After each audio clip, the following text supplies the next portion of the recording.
At 20 years old, Rebecca Chen stands exactly 4 feet 11 inches tall and weighs 93 pounds after a full meal. Her hands are so small that standard military gloves slide off her fingers, and her boots require special inserts to prevent her feet from swimming inside them. Yet those same delicate hands have pulled more soldiers from the jaws of death than medics twice her size ever dreamed possible. Before we jump back in, tell us where you're tuning in from, and if this story touches you, make sure you're subscribed, because tomorrow, I've saved something extra special for you. The contradiction isn't lost on anyone who meets her. Rebecca looks like she belongs in a college library, not a battlefield. Her voice carries the soft cadence of someone who grew up reading medical textbooks instead of playing contact sports. When she speaks about trauma medicine, her eyes light up with the intensity of a scholar discussing quantum physics. But when bullets start flying and grown men are screaming for their mothers, Rebecca Chen transforms into something that defies every assumption about physical limitations. Growing up in the mountains of rural Colorado, Rebecca learned early that size meant nothing when lives hung in the balance. Her father, Dr. Michael Chen, ran the only medical clinic within 60 miles of their isolated mountain town. During brutal winter storms that cut off all outside help, young Rebecca became his unofficial assistant, helping treat everything from skiing accidents to heart attacks in patients who outweighed her by 100 pounds or more. She was 12 when the avalanche hit. A group of experienced climbers had been caught in an unexpected snowslide 3 miles up the mountain. The rescue teams couldn't reach them through the unstable terrain, and the helicopter couldn't land in the whiteout conditions. Rebecca watched her father pace the clinic, knowing that every minute meant these people were dying from exposure and internal injuries in a snow cave they'd managed to dig. "Dad," she said quietly, studying the topographical map spread across his desk, "I know a way up there."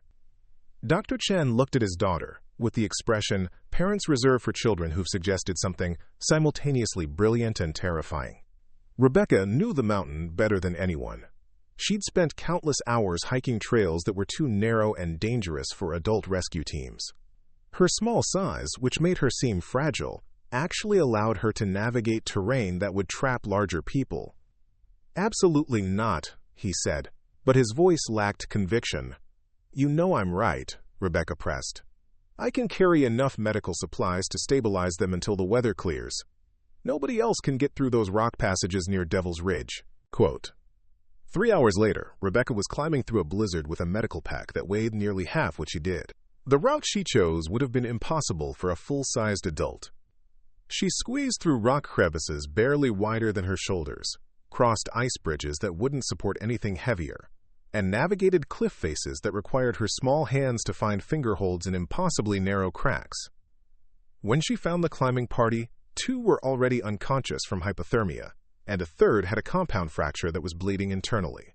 Rebecca worked by flashlight in the cramped snow cave, her small hands allowing her to perform medical procedures in spaces where larger medics couldn't even position themselves properly.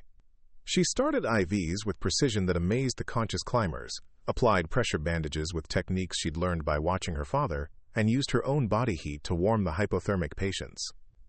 But the real test came when she had to get them out. One by one, Rebecca helped the wounded climbers navigate the treacherous route back to safety.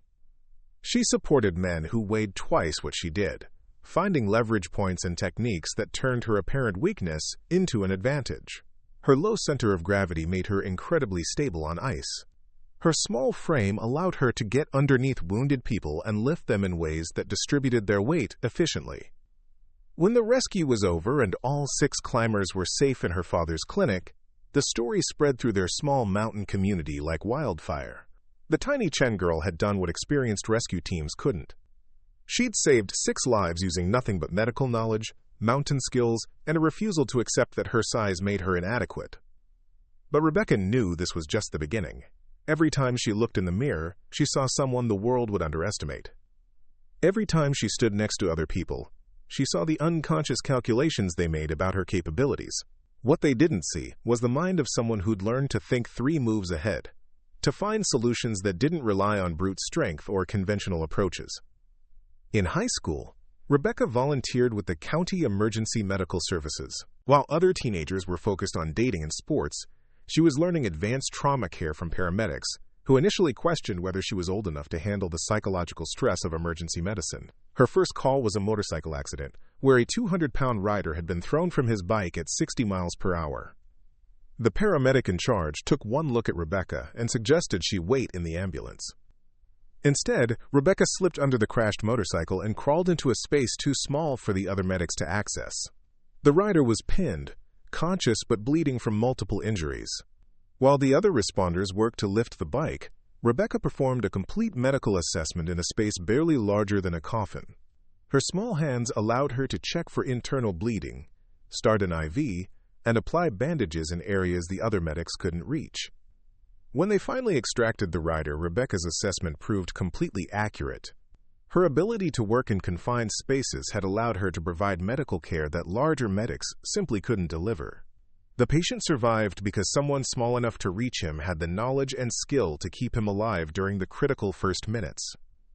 Word began to spread through Colorado's emergency medical community about the tiny medic who could get into places others couldn't.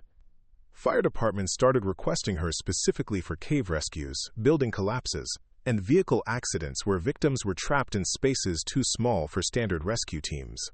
Rebecca's combination of medical expertise and compact size was creating opportunities that hadn't existed before. During her senior year of high school, a school bus crashed into a ravine during a winter storm. The bus had rolled twice before coming to rest on its side, with 37 students trapped inside.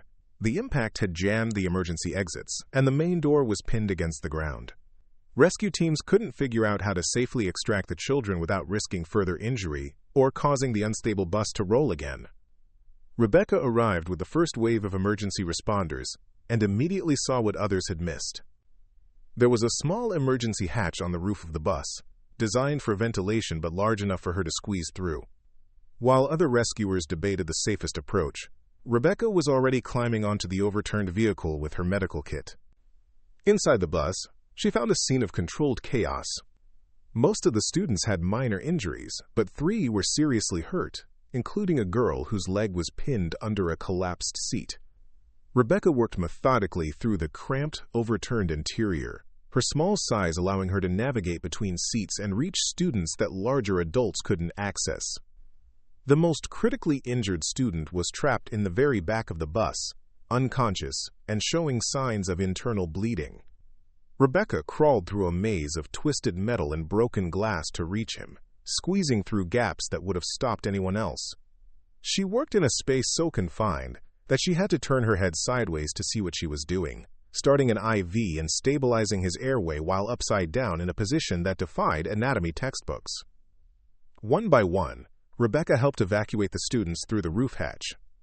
For the more seriously injured, she had to devise ways to pass them up through the opening without causing additional trauma. Her understanding of physics and leverage, combined with her ability to position herself in impossible spaces, allowed her to safely extract children that conventional rescue techniques couldn't have reached. When the last student was safely out of the bus, Rebecca had spent 4 hours working in conditions that would have been impossible for anyone larger. Every student survived, including the 3 with serious injuries who would have died without immediate medical intervention. The rescue made national news, but for Rebecca, it was simply confirmation of what she'd always known. Limitations existed only in other people's minds.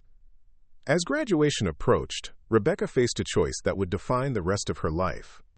She'd been accepted to medical school with a full scholarship, a path that would lead to a comfortable career as a doctor. But every time she watched the news and saw soldiers wounded in overseas conflicts, she felt a different calling. There were people dying in places where conventional medicine couldn't reach them, situations where her unique combination of size and skill might make the difference between life and death. Against her parents' wishes and despite the skepticism of her guidance counselors, Rebecca Chen made a decision that surprised everyone who knew her. She walked into the Army recruitment office in Denver on a cold March morning, her medical school acceptance letter in her backpack, and a determination in her eyes that the recruiter had never seen before. "I want to be a combat medic," she announced to Staff Sergeant Rodriguez, a man who had seen every type of recruit imaginable but had never encountered someone quite like the tiny woman standing in front of his desk. Rodriguez looked at her medical school documentation, her emergency services certifications, and her academic records. On paper, Rebecca Chen was exactly the kind of recruit the Army wanted. intelligent, motivated, and already trained in advanced medical procedures. But standing in front of him was someone who looked like a strong wind might blow her away. "Combat medicine is different from civilian emergency services," he said carefully, studying her slight frame. "You'll be carrying wounded soldiers who weigh twice what you do, working under enemy fire, hiking through terrain that challenges people twice your size." Rebecca met his gaze with the quiet confidence of someone who had spent her entire life proving people wrong. "Sergeant, I've been carrying people twice my size through impossible terrain since I was 12. The only difference is that now I want to do it where it matters most." Something in her voice made Rodriguez pause. In his 15 years of recruiting, he'd learned to recognize the difference between naive enthusiasm and genuine capability. Rebecca Chen possessed something that couldn't be taught or faked: the absolute certainty of someone who had tested themselves in real emergencies and never been found wanting. But as he began processing her paperwork, Rodriguez couldn't shake the feeling that he was about to send this tiny woman into a world that would test her in ways she couldn't possibly imagine. Combat medicine wasn't just about medical knowledge or the ability to work in tight spaces. It was about survival under the most brutal conditions imaginable, where physical strength often meant the difference between saving lives and becoming another casualty. What Rodriguez didn't know, as he handed Rebecca her enlistment papers, was that he had just recruited someone who would redefine what the military thought was possible for a combat medic.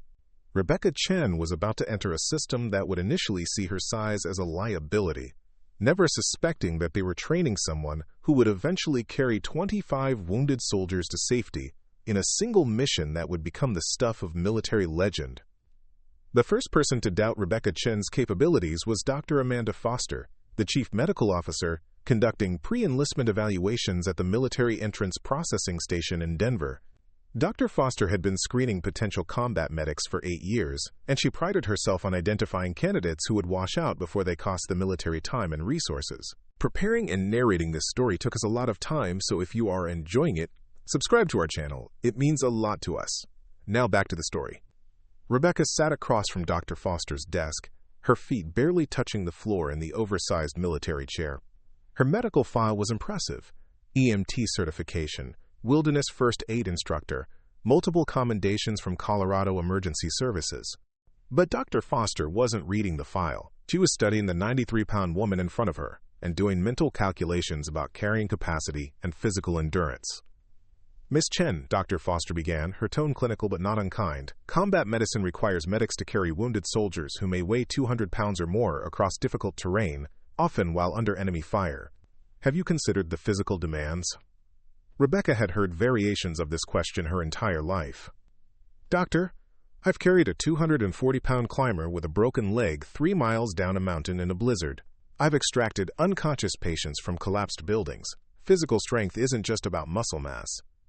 Dr. Foster made a note in Rebecca's file. "The scenarios you've described involve civilian rescues with backup support. Combat medicine is different. You'll be operating alone, under extreme stress, with no guarantee of additional help." What Dr. Foster didn't mention was the conversation she'd had with the processing station commander that morning. 3 female combat medics had been killed in action over the past 18 months, and there was growing pressure to be more selective about who received combat assignments. The unstated directive was clear: err on the side of caution when evaluating candidates who might not survive the physical demands. Despite her reservations, Dr. Foster couldn't find any medical reason to disqualify Rebecca. Her physical fitness scores were above average, her medical knowledge was exceptional, and her psychological evaluation showed the kind of stress tolerance that couldn't be faked. With reluctance, she stamped Rebecca's file with medical approval, adding a note that would follow her through training. "Candidate shows excellent medical aptitude but may struggle with physical demands of combat medicine." Rebecca's first hint of the challenges ahead came during the bus ride to Fort Sam Houston in Texas, where she would complete her advanced individual training as a combat medic. The other recruits were a mix of sizes and backgrounds, but Rebecca immediately stood out as the smallest by a significant margin. Private Johnson, a former college football player from Alabama, took up nearly 2 seats and weighed more than Rebecca and the recruit next to her combined. "You sure you're on the right bus, kid?" Johnson asked with a grin that wasn't entirely friendly. "This is combat medic training, not summer camp." Rebecca had learned not to rise to obvious bait, but she filed away the interaction as representative of what she could expect. The assumption was always the same. Small equals weak, weak equals liability, liability equals someone who would get other people killed. She'd spent her entire life proving these assumptions wrong, but the military would be different. Here, the stakes weren't just personal achievement. Other soldiers' lives would depend on her capabilities. The reality of military life hit Rebecca during her first week at Fort Sam Houston. Everything was designed for average-sized soldiers, which meant everything was too big for her. The standard issue medical pack weighed 47 pounds empty, nearly half her body weight. The combat stretcher required 2 people to carry effectively, but Rebecca couldn't reach the proper grip points when paired with taller soldiers. During equipment orientation, Sergeant Williams demonstrated the proper technique for dragging a wounded soldier to safety. He called for volunteers and, without thinking, Rebecca stepped forward. Williams looked down at her with barely concealed skepticism. "Private Chen, this exercise requires you to drag a 200-pound dummy across 50 yards of rough terrain. Are you sure you want to attempt this?" The question was posed as concern, but Rebecca heard the underlying message. This was a test she was expected to fail, proof that combat medicine wasn't for people like her. She positioned herself behind the training dummy, a lifeless weight designed to simulate an unconscious soldier. The standard technique involved grabbing the dummy's shoulders and backing across the terrain, using leg strength to pull the weight. Rebecca tried the textbook approach and immediately realized why she was struggling. The technique was designed for people with longer arms and different leverage points, but instead of giving up, she began experimenting with alternative methods. She discovered that by getting lower and using her entire body as a fulcrum, she could move the dummy more efficiently than recruits twice her size who were fighting the weight instead of working with it. When she completed the exercise faster than anyone else in her group, Sergeant Williams grudgingly acknowledged her success. But Rebecca noticed that he made no effort to understand or teach her technique to other struggling recruits. Innovation was acceptable as long as it didn't challenge established training protocols.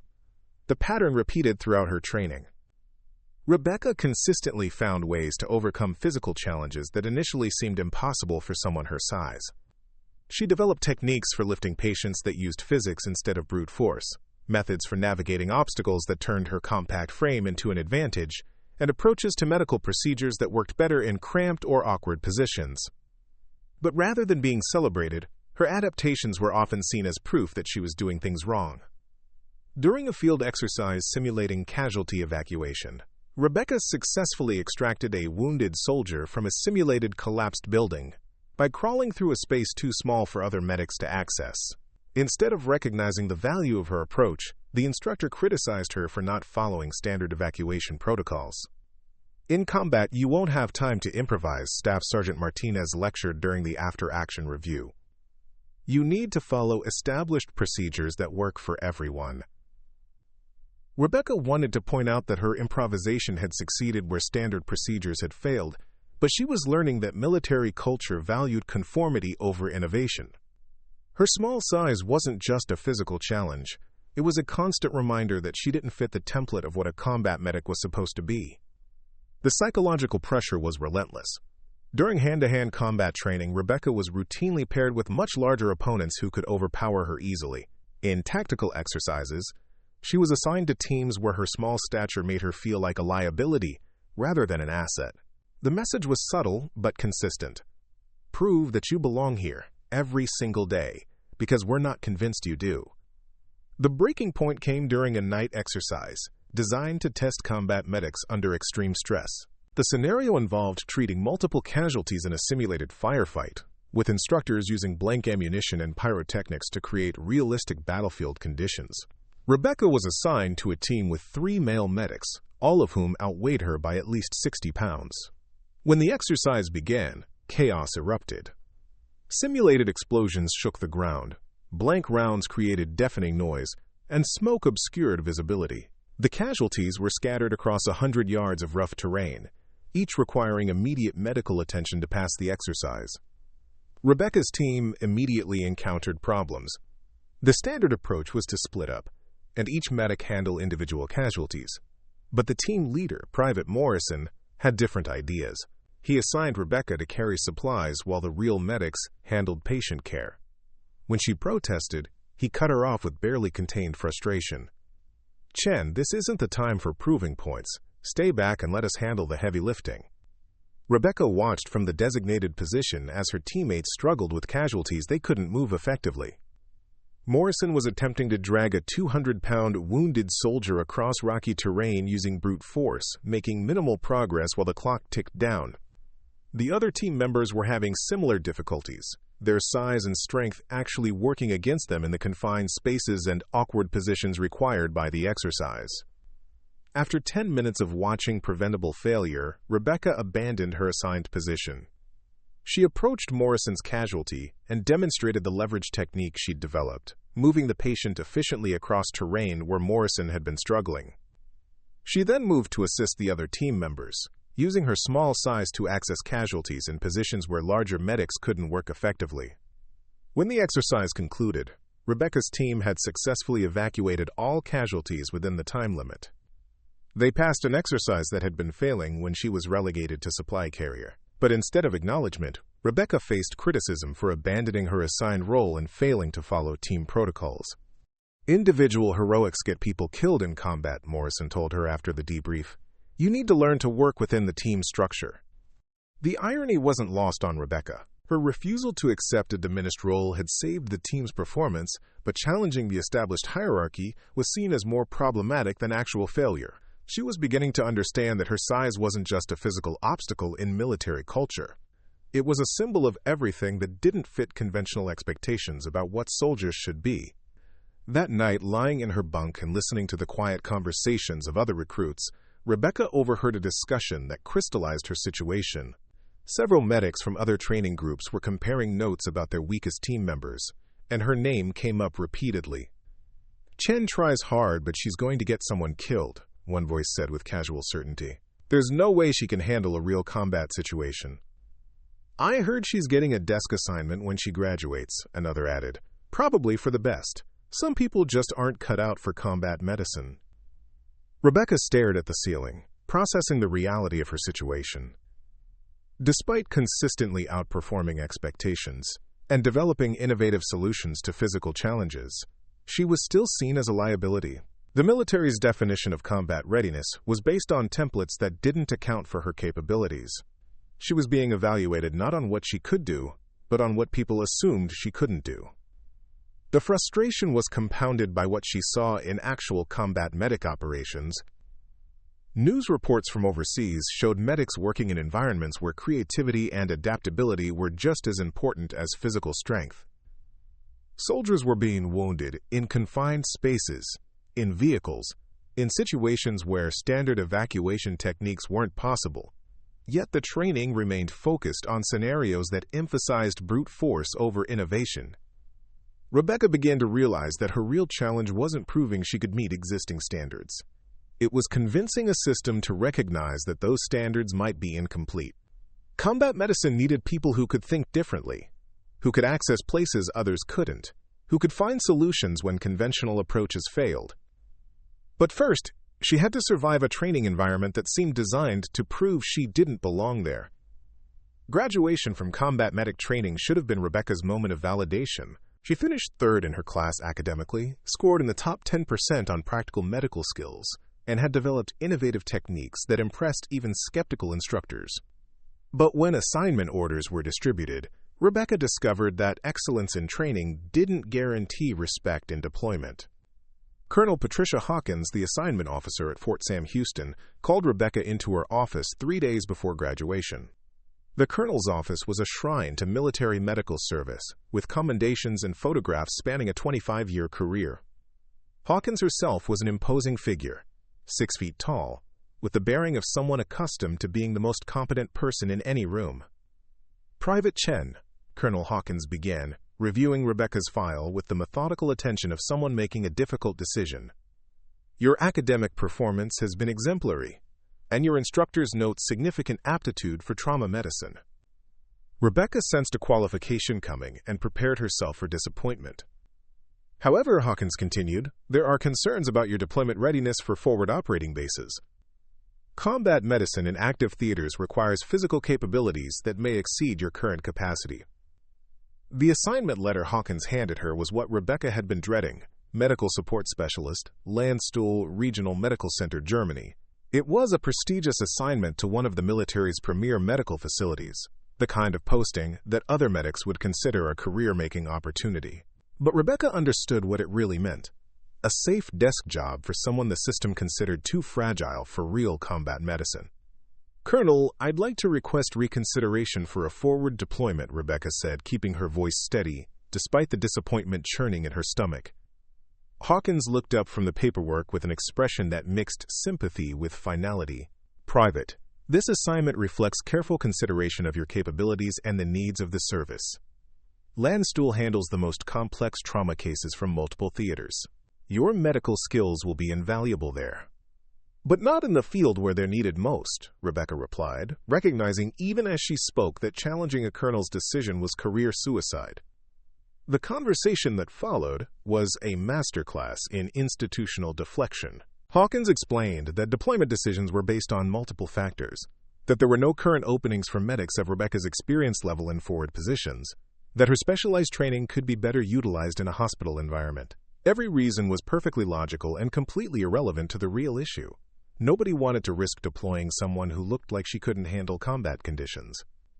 Rebecca's appeals went nowhere. She requested meetings with higher-ranking officers and was told that assignment decisions were final.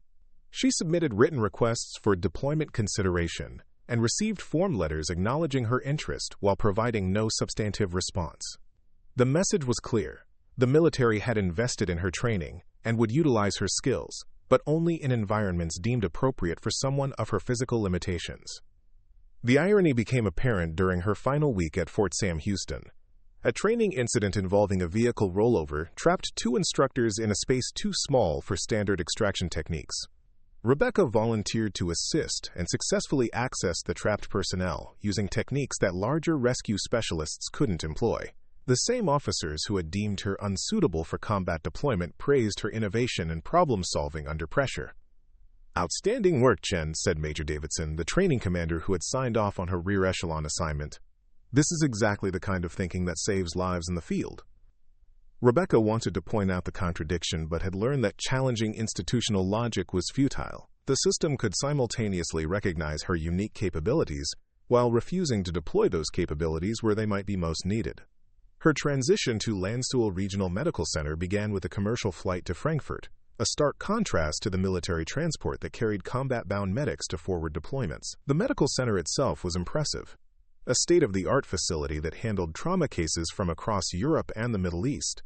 Rebecca was assigned to the emergency trauma bay, where she would treat casualties evacuated from active combat zones. The work was challenging and meaningful, but Rebecca couldn't shake the feeling that she was experiencing combat medicine secondhand. The patients arriving at Landstuhl had already been stabilized by field medics working under fire, transported by evacuation teams who had risked their lives to extract the wounded from hostile territory. Rebecca was seeing the end result of the process she had trained for but been deemed unfit to perform. Her supervisor at Landstuhl was Captain Jennifer Walsh, a career medical officer who had spent 2 deployments as a forward surgical team leader before transitioning to hospital administration. Walsh was professional but distant, treating Rebecca like a competent technician rather than a potential combat medic. "Your role here is critical," Walsh explained during Rebecca's orientation. "We handle cases that field medics can't manage, providing definitive care for patients who've been stabilized in theater. It's important work that requires precision and attention to detail." Rebecca recognized the speech for what it was, a way of making her rear echelon assignment sound important while avoiding the obvious fact that she wasn't trusted with field work. The patients she treated told stories that made her assignment feel even more frustrating. Soldiers wounded by improvised explosive devices described field medics working in impossible conditions, treating multiple casualties simultaneously while under enemy fire. "Doc Chen," said Sergeant Rodriguez, a Special Forces operator recovering from shrapnel wounds, "you ever think about getting into the field? We could use someone with your skills downrange." The question was innocent, but it highlighted everything wrong with Rebecca's situation. Combat veterans who had worked with field medics could recognize her capabilities, but the assignment system had decided she wasn't suitable for deployment. She was trapped in a bureaucratic catch-22. She couldn't prove herself in combat because she wasn't allowed in combat, and she wasn't allowed in combat because she hadn't proven herself. The breaking point came 6 months into her assignment at Landstuhl. A massive casualty event overwhelmed the medical center's emergency response capabilities. Multiple helicopter loads of wounded soldiers arrived simultaneously, creating a triage nightmare that pushed the facility beyond its normal capacity. Rebecca found herself working alongside doctors and nurses who were struggling to keep up with the volume of critical patients. During the chaos, a helicopter landed with a patient who presented a unique challenge. Specialist Cooper had been wounded by an explosive device while working in a confined space, and the shrapnel pattern suggested internal injuries that couldn't be properly assessed using standard examination techniques. He was conscious but deteriorating rapidly, and the trauma surgeons were having difficulty determining the extent of his internal bleeding. Rebecca studied Cooper's injury pattern and realized that her small hands might allow her to perform an examination that could provide critical information. She approached the attending surgeon, Dr. Martinez, with her assessment. "Doctor, based on the shrapnel entry angles, I believe there may be internal bleeding in areas that are difficult to access with standard examination techniques. I might be able to perform a more detailed assessment." Dr. Martinez was knee-deep in triage decisions and initially dismissed Rebecca's suggestion. But as Cooper's condition continued to deteriorate without a clear diagnosis, desperation overcame protocol. "What exactly are you proposing, Corpsman?" Rebecca explained how her small hands could allow her to perform internal examinations in areas where larger hands couldn't reach effectively. It was an unconventional approach that violated normal procedural hierarchies. But Cooper was running out of time.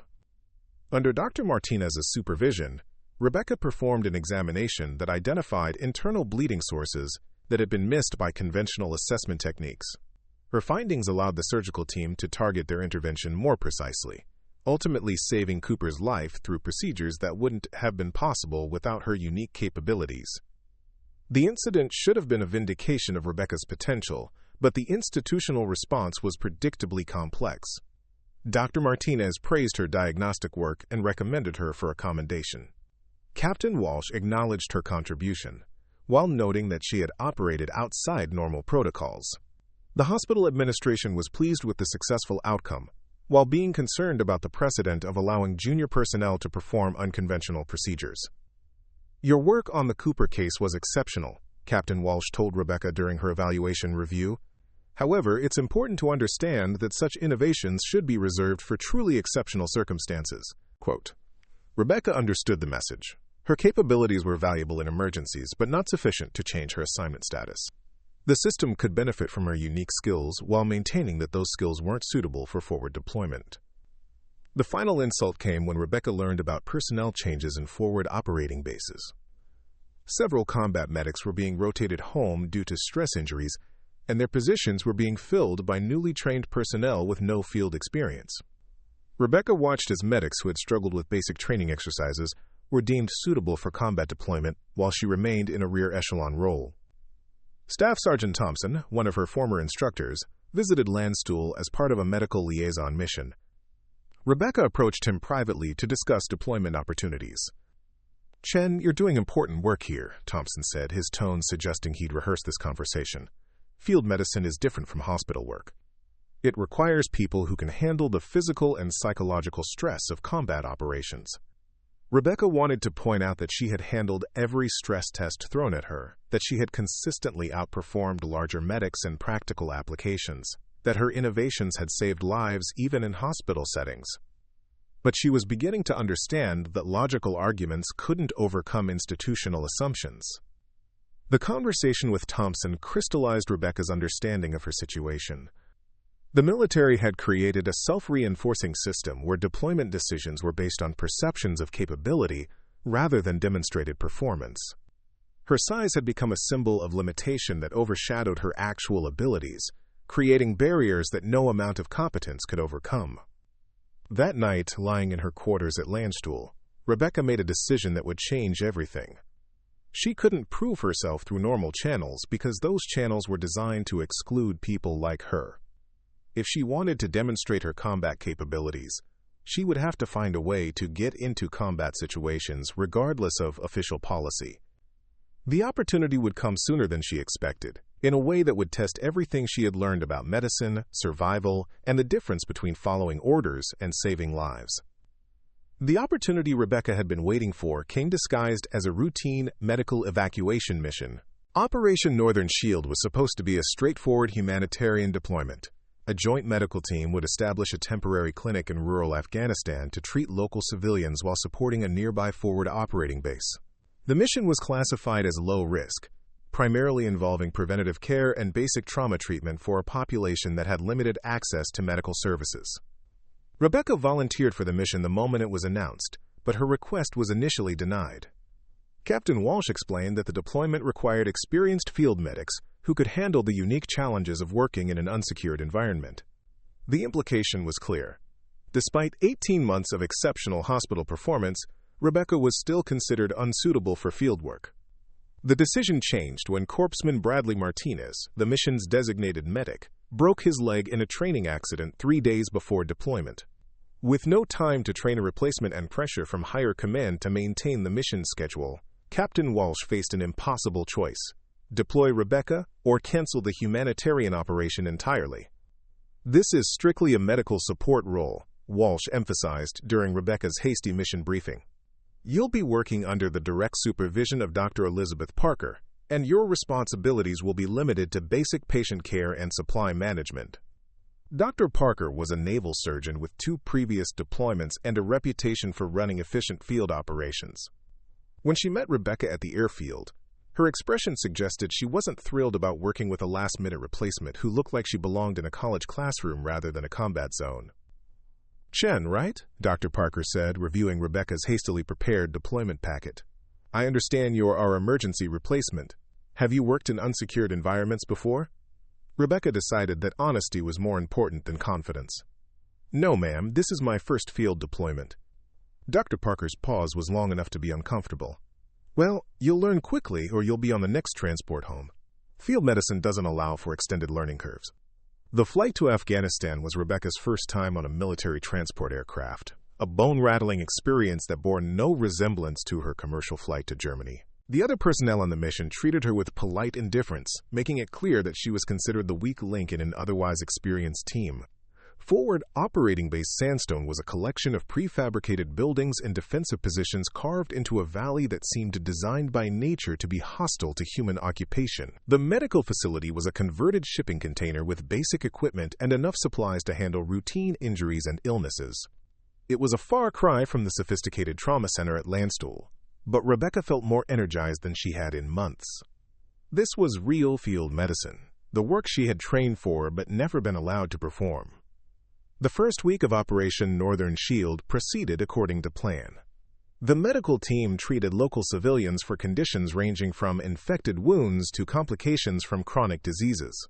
Rebecca worked under Dr. Parker's close supervision, handling basic patient care while observing more complex procedures. The work was routine but satisfying, giving Rebecca her first taste of practicing medicine in austere conditions.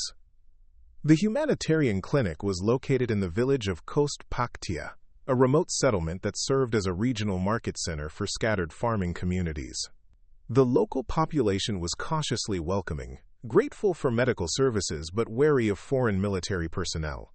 Rebecca's small stature and gentle demeanor helped put patients at ease, particularly children who were intimidated by larger American soldiers.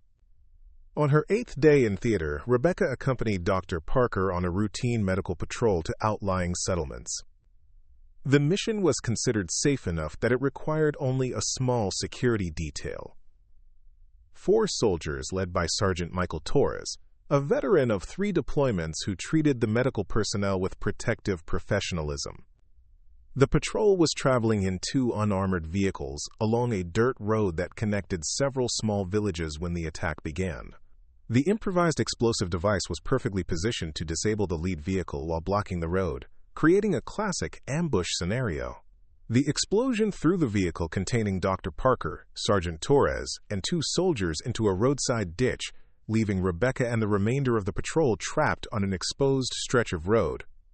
In the immediate aftermath of the explosion, Rebecca's training took over. While the surviving security team returned fire against muzzle flashes from concealed positions, She grabbed her medical kit and ran toward the destroyed vehicle. What she found there would test every assumption about her capabilities and change her military career forever. Dr. Parker was unconscious, bleeding from head trauma, and showing signs of internal injuries. Sergeant Torres had a compound fracture of his left leg and was drifting in and out of consciousness from blood loss. The two soldiers in the back seat were both wounded but mobile, one with shrapnel wounds and another with a dislocated shoulder. Rebecca found herself alone with 4 wounded personnel, taking enemy fire from unknown positions, with no immediate prospect of evacuation or reinforcement. The standard protocol was to establish a defensive perimeter and call for medical evacuation, but the ongoing firefight made helicopter extraction impossible. The radio operator with the security team was reporting that enemy forces had established overlapping fields of fire that prevented vehicle recovery of the wounded. For the first time in her military career, Rebecca was facing the situation she had trained for: multiple casualties under fire, with no backup and no possibility of immediate evacuation. Everything she had learned about combat medicine would be tested in conditions that made training exercises look like academic exercises. Working under fire was different from every simulation Rebecca had experienced. The constant crack of rifle rounds and the irregular explosions of rocket-propelled grenades created a psychological pressure that made concentration nearly impossible. But as she began treating Dr. Parker's head trauma, Rebecca discovered something unexpected. The chaos simplified rather than complicated her decision-making. With no supervision and no time for second-guessing, Rebecca worked with an efficiency that surprised her. She stabilized Dr. Parker's airway, controlled bleeding from her scalp laceration, and initiated an IV line to address potential shock. Her small hands allowed her to work in the cramped confines of the overturned vehicle, accessing injury sites that would have been difficult for larger medics to reach. Sergeant Torres presented a more complex challenge. His compound fracture was bleeding heavily, and the bone fragment protruding from his leg suggested damage to major blood vessels. Rebecca had observed similar procedures at Landstuhl, but had never performed fracture stabilization under combat conditions. Working by instinct and training, she applied a tourniquet to control bleeding, immobilized the fracture using materials from her medical kit, and started a second IV line to combat shock. The process took 43 minutes, during which Rebecca worked with single-minded focus while bullets snapped overhead and explosions shook the ground around her. She treated 4 wounded soldiers simultaneously, moving between patients to monitor their conditions and adjust treatment as their situations evolved. At one point, she had to drag Dr. Parker to a more sheltered position when incoming fire began impacting near their location. When the firefight finally ended and evacuation helicopters arrived, Rebecca had successfully stabilized all 4 casualties. None had died, and all were in stable enough condition for transport to advanced medical facilities. The evacuation team found her sitting in the overturned vehicle, blood-covered but calm, monitoring Dr. Parker's vital signs while maintaining pressure on Sergeant Torres's wound. The helicopter crew chief, a veteran of hundreds of medical evacuations, later told colleagues that he had never seen a single medic successfully manage 4 serious casualties under sustained enemy fire. But the most remarkable discovery came when the after-action reports were compiled. Rebecca's treatment decisions had been textbook perfect. Her trauma assessments were accurate, her medical interventions were appropriate, and her prioritization of multiple patients demonstrated an understanding of triage principles that impressed reviewing physicians. Most importantly, she had performed procedures under extreme stress that many experienced combat medics struggled with in controlled environments. Dr. Parker, recovering from her injuries at Landstuhl, specifically requested that Rebecca's actions be documented for commendation. Corpsman Chen performed at a level that exceeded my expectations for medics with years of field experience, she wrote in her report. Her medical judgment under fire was exceptional, and her ability to manage multiple casualties simultaneously demonstrated capabilities that deserve recognition. But the most significant discovery wasn't Rebecca's medical competence under fire. It was the realization that her small size, rather than being a liability in combat conditions, had actually enhanced her effectiveness. Her ability to work in confined spaces had allowed her to treat patients in positions where larger medics couldn't operate. Her low profile had made her a smaller target while moving between casualties. Her efficiency of movement had allowed her to manage multiple patients more effectively than conventional techniques would have permitted. The after-action review conducted by Colonel James Mitchell, the Regional Medical Command Officer, reached conclusions that challenged fundamental assumptions about combat medic deployment criteria. Rebecca's performance had demonstrated that physical size was less important than medical competence, adaptability, and the ability to make life-or-death decisions under extreme pressure. Corpsman Chen's actions during the Cost-Pactea engagement represent exceptional performance under combat conditions, Colonel Mitchell wrote in his assessment. Her medical interventions directly saved 4 lives, and her ability to function effectively under sustained enemy fire demonstrates suitability for forward deployment roles. For the first time since enlisting, Rebecca found herself being evaluated based on demonstrated performance rather than perceived limitations. The attack that had nearly killed her had also provided the proof she needed that combat medicine wasn't about fitting a physical template. It was about having the knowledge, skills, and mental toughness to save lives when everything else was falling apart. But even as recognition began to flow from her superior officers, Rebecca understood that one successful engagement wouldn't be enough to change institutional attitudes. She had proven she could handle combat medicine, but the military bureaucracy would need additional evidence before reconsidering deployment policies that had excluded people like her. The opportunity to provide that evidence would come sooner than anyone expected, in a mission that would test not just her medical skills but her physical endurance, in ways that would redefine what the military thought was possible for a 93-pound combat medic. The first indication that Rebecca's career trajectory had fundamentally changed came in the form of a phone call from Colonel Sarah Davis, commander of the 82nd Airborne Division's medical operations. Davis had read the after-action reports from the Cost-Pactea engagement and was calling with an offer that would have seemed impossible just months earlier. "Corpsman Chen," Colonel Davis said, her voice carrying the authority of someone accustomed to making decisions that affected thousands of lives. "I'm forming a specialized medical response team for high-risk operations. Your performance in Afghanistan suggests you might be exactly what we're looking for." The assignment was unlike anything in Rebecca's previous experience. The Rapid Response Medical Team was designed to handle casualties in situations where conventional medical evacuation was impossible or impractical. Team members needed to be able to work independently in hostile environments, make complex medical decisions without supervision, and adapt to scenarios that couldn't be covered in standard training protocols. "This isn't a standard deployment," Colonel Davis explained during Rebecca's interview at Fort Bragg. "You'll be working with special operations units, inserting into areas where medical support has traditionally been unavailable. The physical and psychological demands exceed normal combat medic requirements." Rebecca understood what Davis wasn't saying directly. This was a test of whether her success in Afghanistan was an anomaly or an indication of exceptional capability. The specialized team would either prove her worth or demonstrate the limitations that had originally kept her in rear echelon roles. Her new commanding officer was Major Lisa Thompson, a former Army Ranger who had transitioned to medical operations after completing physician assistant training. Thompson had specifically requested assignment to the Rapid Response Team because she believed that medical support for special operations required a different approach from conventional combat medicine. "Chen, your file makes for interesting reading," Thompson said during their first meeting. 18 months of hospital work, followed by a single field engagement where you treated 4 casualties under fire. Either you're exceptionally capable or exceptionally lucky. The next 6 months would determine which assessment was accurate.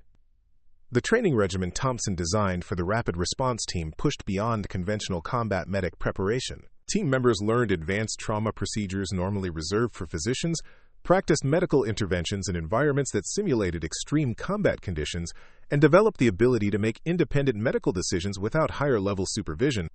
Rebecca found herself working alongside medics who had years of field experience, veterans of multiple deployments who initially questioned whether she belonged in elite medical operations. Staff Sergeant Anthony Rodriguez had been a combat medic for 8 years and had served with Special Forces units in Iraq and Afghanistan. His initial skepticism about Rebecca was barely concealed. "Major, no disrespect intended, but special ops medicine isn't the place for on-the-job training," Rodriguez said during their first team meeting. "These missions don't allow for learning curves." Thompson's response established the tone for Rebecca's integration into the team. Rodriguez, Chen's performance under fire in Afghanistan exceeded that of medics with years of experience. If you have concerns about her capabilities, address them through training rather than assumptions. The training began with scenarios designed to identify weaknesses in each team member's medical knowledge and field skills.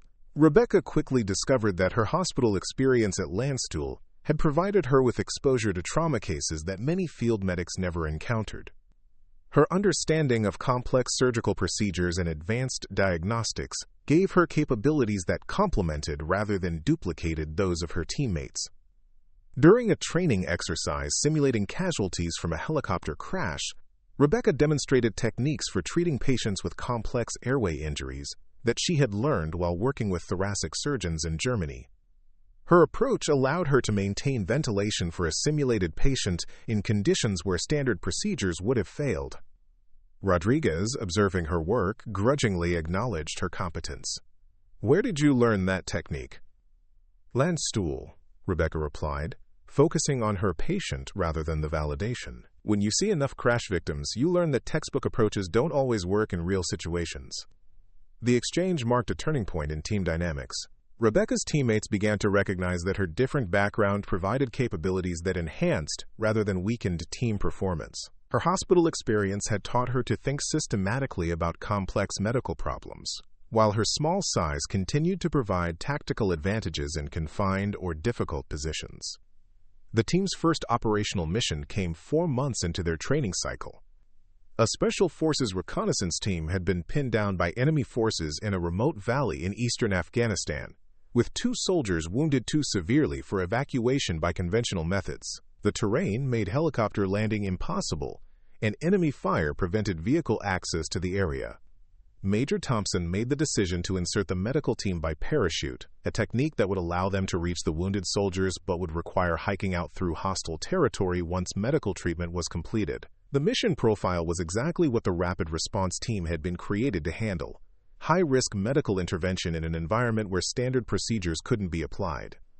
Rebecca's first combat parachute jump was a revelation. Her lightweight and compact frame made her more stable during the descent than heavier team members, and her low impact upon landing reduced the risk of injury that could compromise the mission.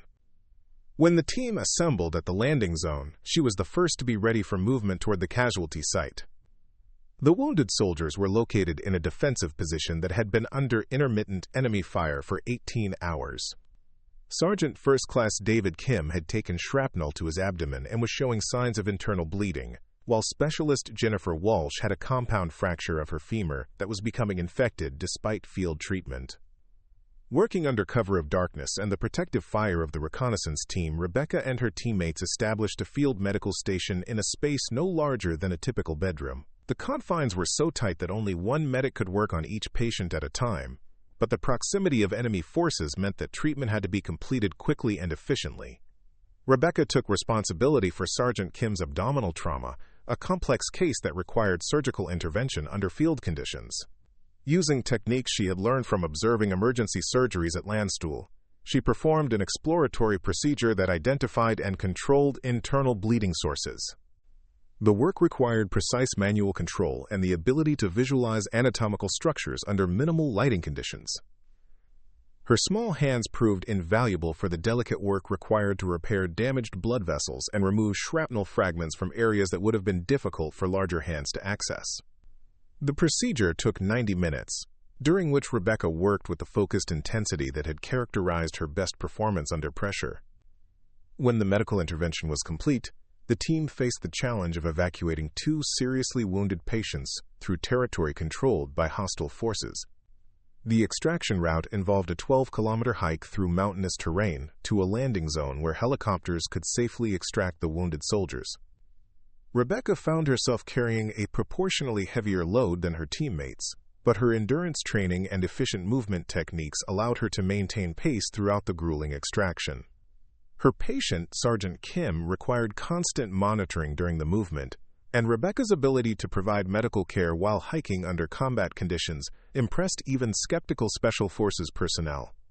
The mission was completed successfully, with both wounded soldiers evacuated to advanced medical facilities where they made full recoveries. The after-action reports praised the medical team's performance, with specific recognition for Rebecca's surgical intervention under extreme conditions. Colonel Davis, reviewing the mission reports, made a decision that would reshape Rebecca's military career. "Chen, I'm recommending you for advanced medical training. Your performance with the Rapid Response Team demonstrates capabilities that exceed standard combat medic requirements." The training assignment was to the Special Operations Medical Training Course, an intensive program that prepared medics to function as independent medical practitioners in situations where physician support was unavailable. The course had traditionally been limited to experienced medics with multiple deployments. But Rebecca's demonstrated competence under extreme conditions had earned her a spot despite her relatively brief field experience. The 18-week course pushed Rebecca's medical knowledge to new levels. She learned advanced surgical techniques, emergency procedures that bordered on experimental medicine, and decision-making protocols for situations where conventional medical support was non-existent. The training was designed for medics who would be operating at the limits of field medicine, making life-or-death decisions without the safety net of higher-level medical support. Her classmates were all veteran special operations medics, soldiers with years of experience in the most demanding medical situations the military could produce. Initially, they viewed Rebecca with the same skepticism she had encountered throughout her career, but her performance during practical exercises quickly established her credibility. During a simulated mass casualty exercise, Rebecca managed 17 patients simultaneously, triaging injuries and prioritizing treatment in a scenario designed to overwhelm individual medics. Her systematic approach and ability to maintain focus under extreme pressure allowed her to save more simulated lives than any other student in her class. Master Sergeant Robert Hayes, the course director, had trained special operations medics for 15 years and had never seen performance that matched Rebecca's combination of technical skill and calm under pressure. "Chen operates differently from other medics," he told the instructional staff. "She thinks like a physician but moves like a soldier."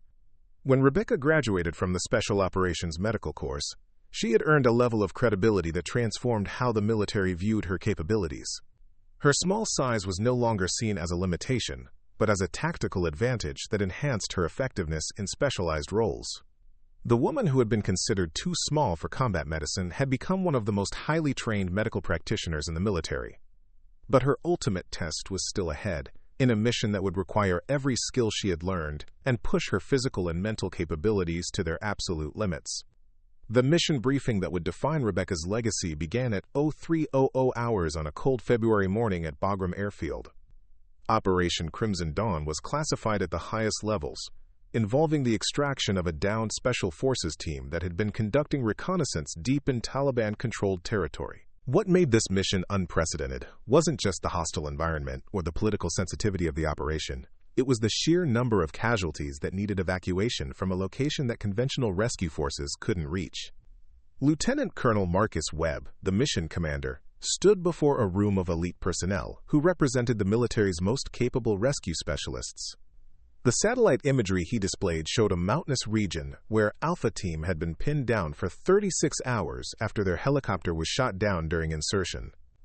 "Gentlemen and ladies," Webb began, his voice carrying the weight of a situation that had already claimed too many lives. "We have 25 personnel on the ground, 12 Special Forces operators, 8 aircrew members, 3 intelligence specialists, and 2 embedded journalists.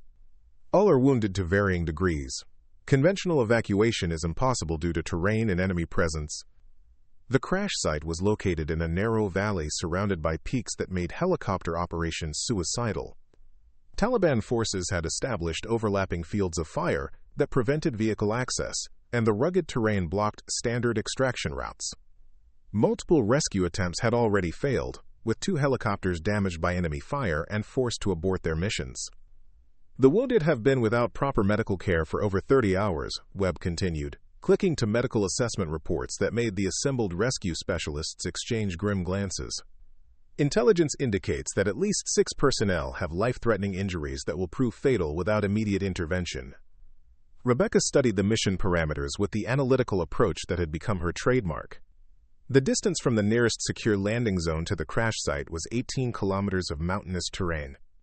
The route would require traversing enemy-controlled territory, where contact was not just likely but inevitable. Most challenging of all, the mission would require a single medic to treat and stabilize 25 wounded personnel, before beginning an evacuation that could take 12 hours or more. "Sir," Rebecca said, raising her hand during the question period, "what's the medical assessment of the casualties?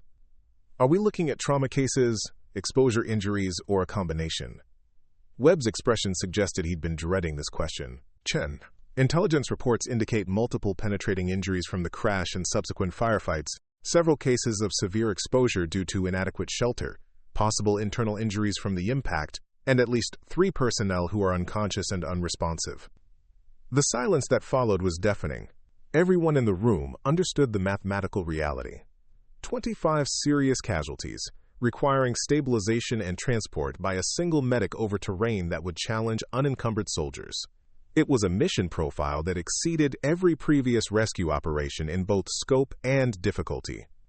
Colonel Alexandra Morrison, the Special Operations Medical Commander who had specifically requested Rebecca for the mission, addressed the obvious concerns.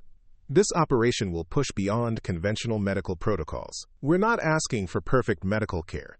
We're asking for enough intervention to keep people alive during extraction." Rebecca understood what Morrison wasn't saying directly.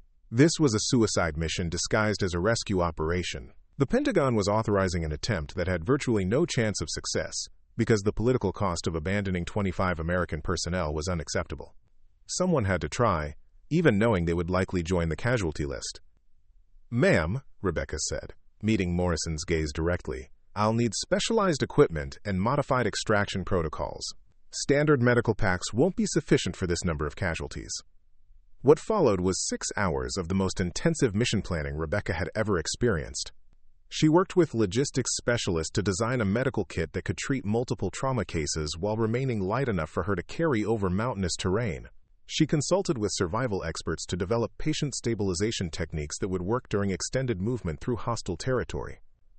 Most importantly, Rebecca designed evacuation procedures that took advantage of her unique capabilities. Her small size would allow her to move quickly between concealed positions, her medical training would enable her to make rapid triage decisions, and her experience with improvised techniques would be essential when standard equipment proved inadequate. The insertion began at 2,200 hours with a high-altitude parachute jump that brought Rebecca to within 8 kilometers of the crash site. She landed alone in enemy territory, carrying 60 pounds of specialized medical equipment and enough supplies to sustain herself and wounded personnel for up to 48 hours. The approach to the crash site took 4 hours of careful movement through terrain that was actively patrolled by Taliban forces. Rebecca used techniques learned during special operations training to avoid detection, moving in short rushes between concealed positions, while carrying equipment that would have challenged soldiers twice her size. When she finally reached Alpha Team's position, Rebecca found a situation that exceeded even the worst-case scenarios from her briefing. The helicopter had crashed into a rocky outcropping that provided some protection from enemy fire, but offered no shelter from the elements.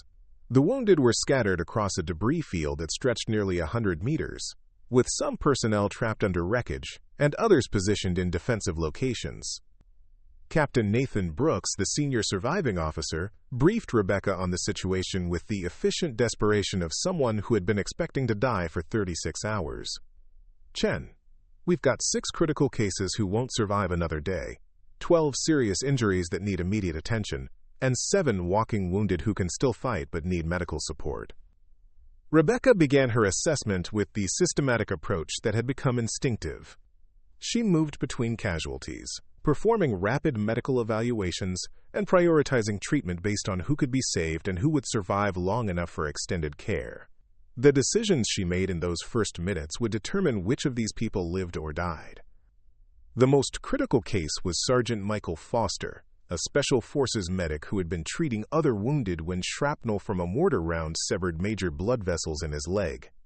He had been slowly bleeding to death while trying to save his teammates, a sacrifice that epitomized everything Rebecca had learned to respect about military medicine. Working in a space barely sheltered from enemy observation, Rebecca performed vascular surgery using techniques that pushed the boundaries of field medicine. Her small hands allowed her to access damaged blood vessels in areas where larger hands couldn't work effectively, and her steady nerves enabled her to perform precise procedures while mortar rounds exploded nearby. The surgery took 43 minutes, during which Rebecca worked with total focus despite the chaos around her. When she finally controlled Foster's bleeding and stabilized his condition, she had saved the life of a medic who had been trying to save others when he was wounded. But Foster was just the first of 25 patients who needed her attention. Over the next 8 hours, Rebecca performed medical miracles that redefined what was possible for a single combat medic.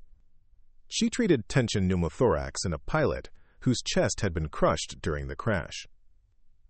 She stabilized spinal injuries in 2 operators who had been thrown from the helicopter during impact. She performed emergency surgery on an intelligence specialist whose abdominal injuries had been bleeding internally for over 30 hours. Working alone, without supervision or backup, Rebecca made medical decisions that saved lives in situations where delay meant death. Her compact size allowed her to reach wounded personnel in positions where larger medics couldn't work. Her advanced training enabled her to perform procedures that exceeded normal combat medic capabilities. Most importantly, her refusal to accept limitations allowed her to attempt interventions that conventional wisdom would have deemed impossible. The evacuation began at dawn, when Rebecca had stabilized enough casualties to begin moving them toward the extraction point. The process required her to devise innovative techniques for transporting seriously wounded personnel across terrain that challenged healthy soldiers. She used improvised stretchers, leveraged systems that multiplied her physical strength, and movement techniques that allowed her to guide patients who couldn't move independently. The 18-kilometer journey to the extraction point took 14 hours, during which Rebecca maintained medical care for 25 patients while navigating through territory controlled by hostile forces. She moved the most seriously wounded first, making multiple trips to establish secure positions where patients could rest while she returned for others. When Taliban forces attempted to intercept the evacuation, Rebecca found herself treating patients under direct enemy fire while coordinating with air support to suppress hostile positions. Her ability to maintain focus on medical procedures while bullets snapped overhead demonstrated a level of professional competence that impressed even veteran Special Forces operators. The final phase of the evacuation required Rebecca to coordinate helicopter landings while managing patients whose conditions were deteriorating from extended exposure and stress. She worked with air crews to prioritize evacuations based on medical urgency, ensuring that the most critical cases received priority treatment while maintaining care for all 25 personnel. When the last helicopter lifted off with the final group of casualties, Rebecca had accomplished something that military medical experts had considered impossible. She had successfully treated and evacuated 25 wounded personnel from a hostile environment, working alone under extreme conditions for over 20 hours. 24 of the 25 casualties survived to reach advanced medical facilities. The single fatality had been expected to die during the first night of the crash, and his survival for an additional day was attributed to Rebecca's medical intervention. The after-action reports described Operation Crimson Dawn as a medical achievement that exceeded all previous rescue operations in both scope and complexity. Rebecca's performance had redefined what the military considered possible for combat medics, proving that exceptional capability could overcome seemingly impossible odds. But for Rebecca, the mission's success wasn't measured in statistics or commendations. It was defined by 24 families who would see their loved ones come home alive. The Medal of Honor ceremony took place on a crisp October morning in the Rose Garden of the White House, with Rebecca Chen standing at attention in her dress uniform before the President of the United States. At 24 years old, she was the youngest combat medic in history to receive the nation's highest military decoration, and her presence at the podium represented a fundamental shift in how the military understood capability and courage. Sergeant Chen's actions during Operation Crimson Dawn exemplify the highest traditions of military medicine, the President announced to an audience that included wounded veterans, military leadership, and family members who owed their loved ones' lives to Rebecca's intervention. Her single-handed rescue of 24 wounded personnel from hostile territory represents one of the most extraordinary medical achievements in military history. Quote, "The citation read at the ceremony captured only the basic facts of Rebecca's mission. 20 hours under enemy fire, 25 casualties treated and evacuated, medical procedures performed under conditions that exceeded all previous rescue operations. But the statistics couldn't convey the human impact of what she had accomplished, or the way her success had challenged fundamental assumptions about military medicine." General Patricia Williams, the Army's Surgeon General, had spent months studying the implications of Rebecca's achievement. The medical techniques she had developed during Operation Crimson Dawn were being incorporated into advanced combat medic training programs. Her innovations in patient transport and field stabilization had become standard protocols for special operations medical units. Sergeant Chen didn't just save 24 lives, General Williams explained to a gathering of military medical commanders. She demonstrated that our traditional criteria for combat medic deployment were based on assumptions rather than evidence. Her success has forced us to reconsider how we identify and utilize medical talent. The changes began with recruitment standards that had previously excluded candidates based on physical characteristics that proved irrelevant to medical performance. The Army's new screening protocols focused on medical competence, decision-making under stress, and adaptability rather than size or conventional measures of physical strength. Within 18 months of Operation Crimson Dawn, the military was recruiting combat medics who would have been automatically disqualified under previous standards. Rebecca's new assignment reflected her transformed status within the military medical community. She was appointed director of the Advanced Combat Medicine Institute, a newly created facility responsible for developing innovative approaches to battlefield medical care. The position gave her authority to reshape combat medic training according to principles she had proven under the most extreme conditions imaginable. The Institute's first initiative was the development of specialized training programs for medics who would operate in environments where conventional medical support was impossible. These independent medical operators learned advanced procedures normally reserved for physicians, practiced decision-making without supervision, and developed the psychological resilience necessary for working alone in hostile conditions. Rebecca's approach to training emphasized adaptability over protocol adherence, encouraging medics to develop innovative solutions rather than relying solely on established procedures. Her philosophy was simple. In combat medicine, the best technique was whatever saved lives, regardless of whether it appeared in official manuals. Medicine is physics applied to biology, Rebecca told her first class of advanced combat medics, standing before a group that included veterans with years of field experience. Your job isn't to follow procedures perfectly. Your job is to understand the principles behind those procedures, so you can adapt them when perfect conditions don't exist. The curriculum she developed pushed beyond traditional combat medic training in ways that reflected her own unconventional path to expertise. Students learned advanced surgical techniques, studied physics and engineering principles that applied to medical interventions, and practiced working in scenarios that had previously been considered impossible for medics to handle independently. The program's first graduates were deployed to special operations units around the world, where they demonstrated capabilities that exceeded previous medical support standards. Reports from field commanders consistently praised their ability to handle complex medical situations that would have overwhelmed conventionally trained medics. Master Sergeant Jennifer Davis, one of Rebecca's first students, sent a message from Afghanistan that captured the Institute's impact. "Ma'am, I just completed a mission that would have been impossible before your training. 3 casualties with complex trauma, 12 hours of movement through hostile territory, all patients stable upon evacuation. Your techniques work." The international military medical community took notice of the innovations emerging from Rebecca's institute. Foreign military delegations visited the facility to observe training methods that were producing medics with unprecedented capabilities. NATO allies began incorporating her techniques into their own medical training programs, spreading approaches that had been developed through her unique combination of size, skill, and determination. Dr. Michael Harrison, a civilian trauma surgeon who collaborated with the Institute, observed training exercises that challenged his assumptions about field medicine.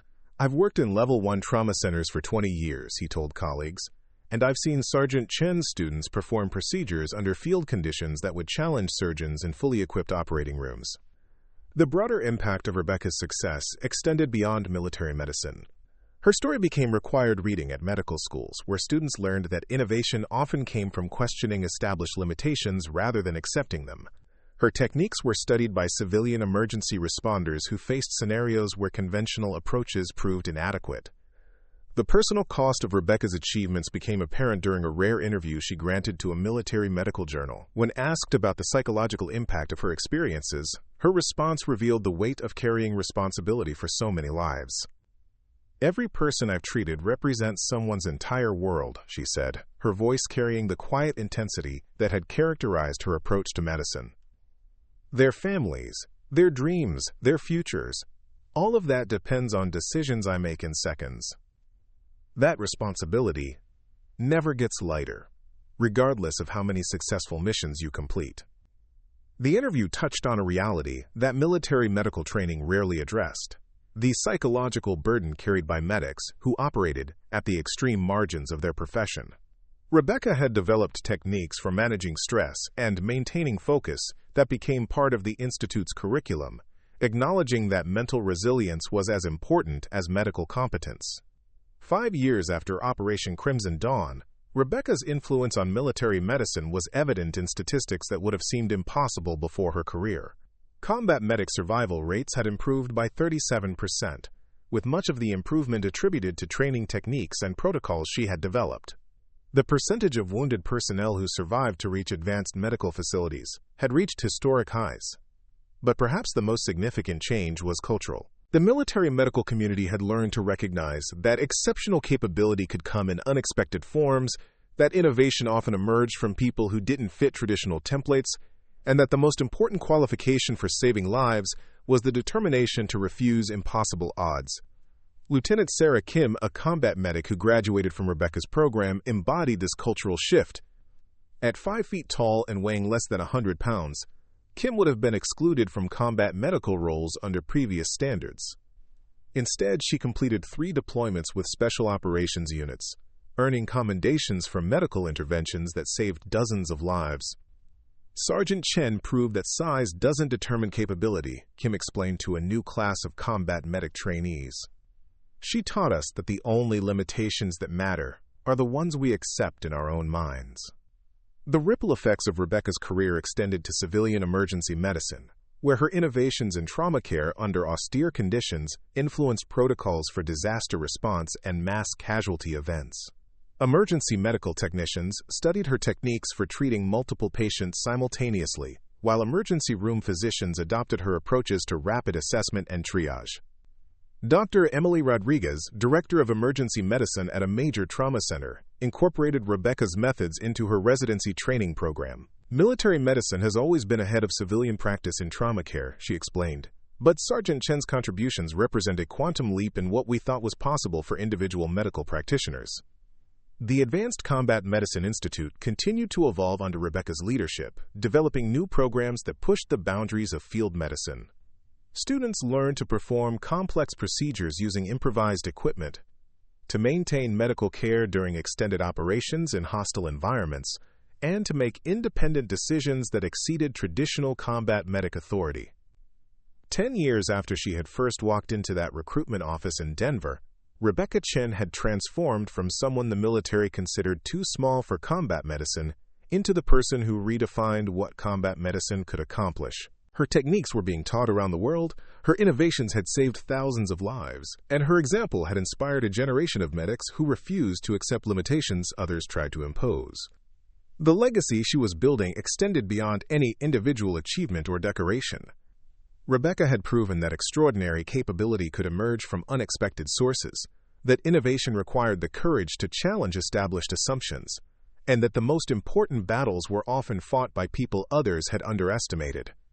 Standing in her office at the Advanced Combat Medicine Institute, surrounded by commendations from grateful families and reports of successful missions by her former students, Rebecca understood that her real achievement wasn't any single rescue or medical intervention. It was the knowledge that somewhere in the world, a medic trained in her techniques was saving lives using methods that had once been considered impossible. The small woman who had been told she was too delicate for military service had become the standard by which military medical excellence was measured. She had carried 25 wounded soldiers to safety, but more importantly, she had carried the entire military medical profession to a new understanding of what was possible when determination met opportunity and size ceased to matter. Up next, you've got 2 more standout stories right on your screen. If this one hits the mark, you won't want to pass these up. Just click and check them out. And don't forget to subscribe and turn on the notification bell so you don't miss any upload from us.